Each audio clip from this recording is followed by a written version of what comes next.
اس جنگ بدر میں آقا علیہ الصلوۃ والسلام نے اپنی رفیقہ حیات سب سے لاڈلی بیوی حضرت عائشہ صدیقہ رضی اللہ تعالی عنہا کا دوپٹہ جو کالی اور سفید داریوں پر مشتمل تھا، یہ جو جمیت کا پرچم ہے آپ نے دیکھا ہے سفید اور کالا، یہ پرچم نبوی ہے۔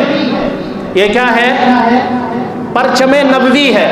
یہ دوپٹہ تھا حضرت عائشہ صدیقہ رضی اللہ تعالی عنہا کا، جو آپ نے حضرت علی کے حوالے کیا تھا۔ کس کے حوالے کیا تھا؟ حضرت علی کے حوالے کیا تھا۔ کون عائشہ صدیقہ رضی اللہ تعالی عنہا؟ آپ علیہ الصلوۃ والسلام کی بیویوں میں سب سے زیادہ محبوب بیوی۔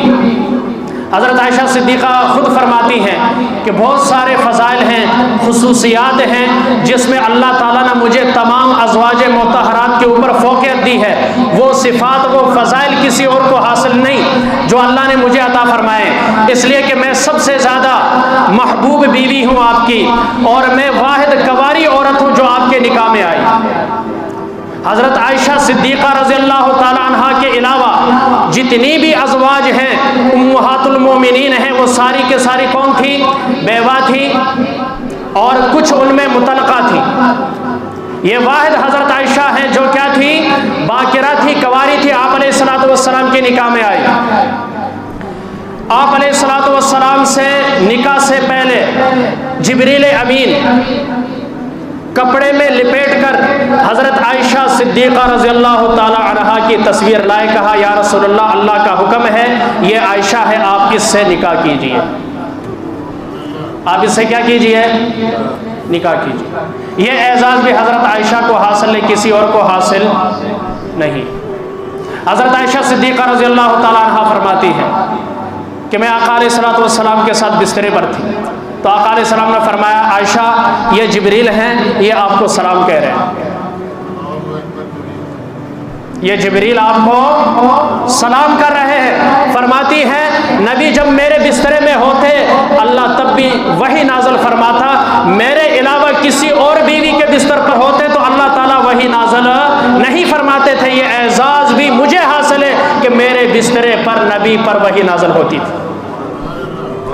آپ فرماتی ہیں میں نے جبریل امین کو اپنی آنکھوں سے دیکھا، آپ کے علاوہ کسی اور بیوی نے جبریل امین کو نہیں دیکھا۔ آپ فرماتی ہیں مجھے اور بہت سارے اعزاز حاصل ہیں، ان میں سے ایک اعزاز یہ ہے کہ آپ علیہ الصلوۃ والسلام نے جب دنیا سے رخصت ہو رہے تھے، مسواک طلب کی تو میں نے اپنا چبایا ہوا مسواک اپنے محبوب صلی اللہ علیہ وسلم کو مرحمت فرمائی۔ آپ نے میرا جوٹھا پیا، جہاں سے میں پیتی تھی وہاں سے نبی پیتے تھے۔ جس مسواک کو میں نے چبایا وہی مسواک آپ نے کیا۔ اور پھر جب آپ علیہ الصلوۃ والسلام دنیا سے رخصت ہو رہے تھے، اما عائشہ صدیقہ فرماتی ہیں گود بھی میری تھی، سینہ بھی میرا تھا، گھر بھی میرا تھا، حجرہ بھی میرا تھا، باری بھی میری تھی اور دن بھی میرا تھا۔ اس حال میں آپ دنیا سے رخصت ہوئے اور جہاں آپ دفن ہوئے وہ حجرہ بھی میرا تھا۔ وہ حجرہ بھی، یہ جو روضہ رسول ہے یہ کس کا ہے؟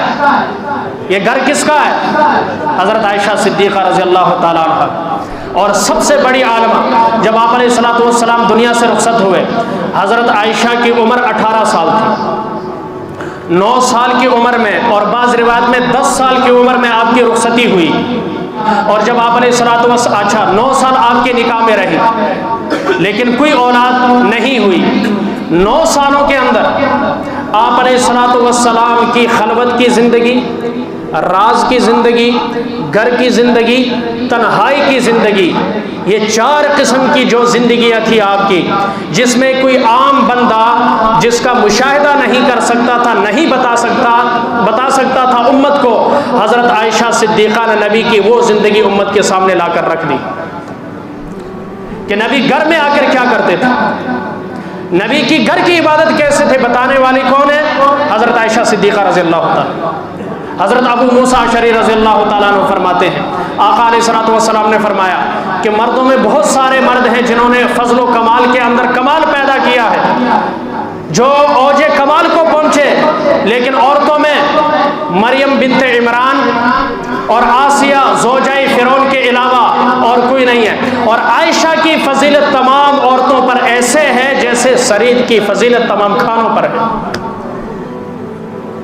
یعنی حضرت عائشہ کے بعد صحابہ فرماتے ہیں ہمیں جب بھی کوئی مشکل کام پیش آتا تو ہم اماں کے دروازے پر جاتے، ساری مشکل ہماری حل ہو جاتی۔ ساری مشکل کیا ہو جاتی؟ اتنی بڑی عالمہ۔ اور حضرت معاویہ فرماتے ہیں میں نے حضرت عائشہ سے بڑی خطیبہ نہیں دیکھا، انتہائی ماہر شاعرہ اور ادب کی انتہائی، عرب ادب کو جاننے والی، سب سے زیادہ جاننے والی حضرت عائشہ، علم انساب کے ماہر حضرت ابو بکر صدیق، تو بیٹی بھی علم انساب کی انتہائی ماہر، فقاہت کے اندر جن کا کوئی ثانی نہیں ہے، اور 66 سال کی عمر میں وفات ہوئی۔ کتنی عمر پائی؟ یعنی آپ علیہ الصلوۃ والسلام کے بعد 48 سال زندہ رہی۔ 48 سال تک امت کو اپنے علم سے جس شخصیت نے مستفیض کی، اور خصوصاً جو عورتوں کے حوالے سے اعمال ہیں، جو علم ہے، وہ ہمیں سب سے زیادہ اگر پہنچا ہے تو حضرت عائشہ صدیقہ رضی اللہ تعالی عنہا سے پہنچا ہے۔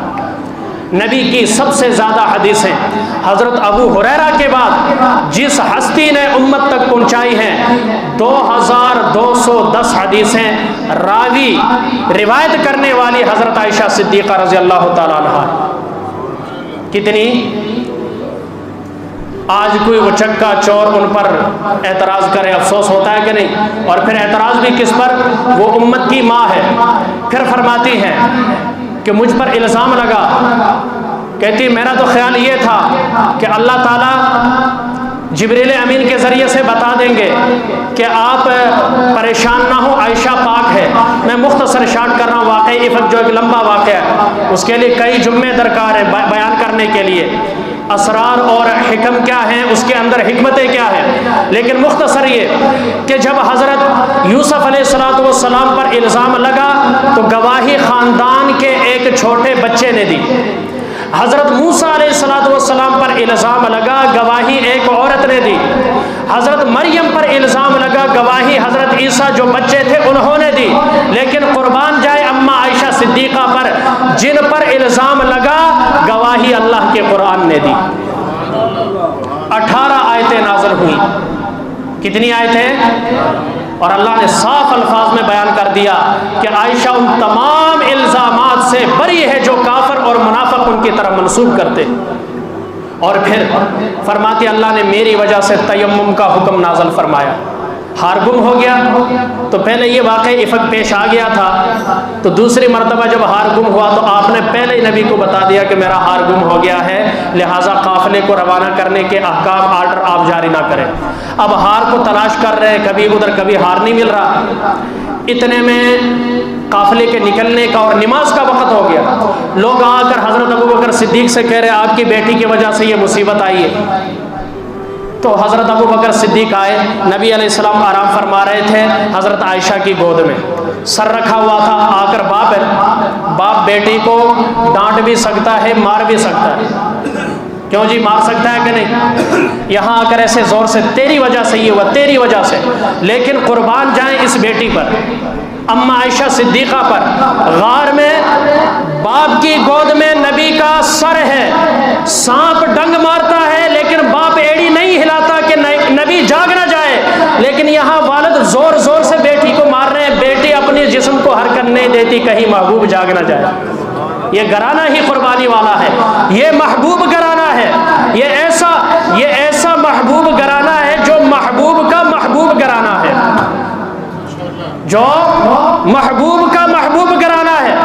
اتنے میں آقا علیہ السلام کی آنکھ کھلی، جبریل امین تشریف لائے، کہا یا رسول اللہ نماز کا وقت ہو رہا ہے، اللہ ارشاد فرما رہے اگر پانی نہ ملے تو مٹی سے تیمم کر کے نماز پڑھ لو۔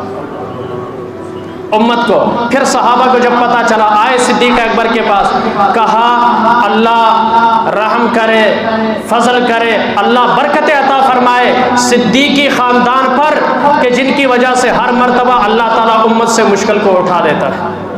بھائی پانی نہ ملے کتنی مشکل ہے، پانی تلاش کرنا، نماز کا ٹائم نکل جائے، اللہ نے حکم واجب ہو تب، پانی نہ ملے نماز کا وقت ہو تب مٹی پر ہاتھ مارو، چہرے پر اور کوہنیوں پر پھیر کر اللہ کے حضور کھڑے ہو جاؤ۔ جو رب پانی کے ساتھ وضو کو قبول فرما لیتا ہے وہ تیمم کے وضو کو بھی قبول فرما لیتا ہے۔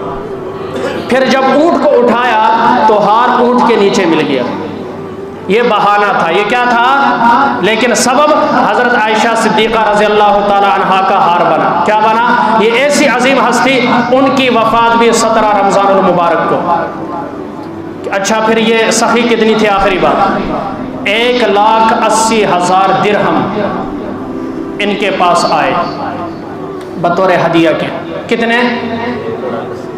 آپ اس زمانے کے 1,80,000 کو سامنے رکھیں، آج کے مہنگائی کو سامنے رکھیں، کتنے بنتے ہیں؟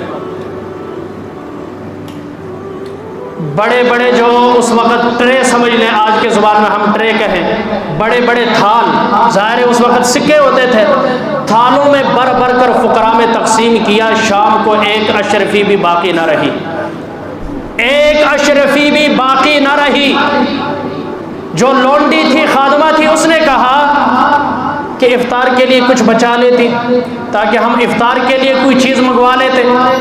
تو اماں عائشہ صدیقہ رضی اللہ تعالیٰ عنہا نے کیا ارشاد فرمایا؟ کہا مجھے یاد ہی نہیں رہا، مجھے پہلے یاد کروا دیتی، کیونکہ نبی نے فرمایا تھا۔